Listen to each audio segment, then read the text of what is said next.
सावंतवाडी तालुक्यातील आरोंदा येथील उंबळात या ठिकाणी रात्रीच्या वेळी पट्टेरी वाघाने रस्ता रोखून धरल्याचा व्हिडिओ सध्या सोशल मीडियावर तुफान व्हायरल होतोय।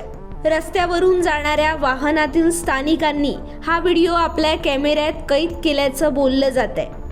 तब्बल 8 ते 10 मिनिटे हा पट्टेरी वाघ रस्ता रोखून बसलेला होता अशी देखील माहिती व्हायरल होते। पण नेमका हा व्हिडिओ आरोंदा येथीलच आहे की अन्य कुठला हे अधिकृतपणे कळू शकलेलं नाही। परंतु सिंधुदुर्गात अलीकडेच 8 पट्टेरी वाघांची नोंद झाली होती।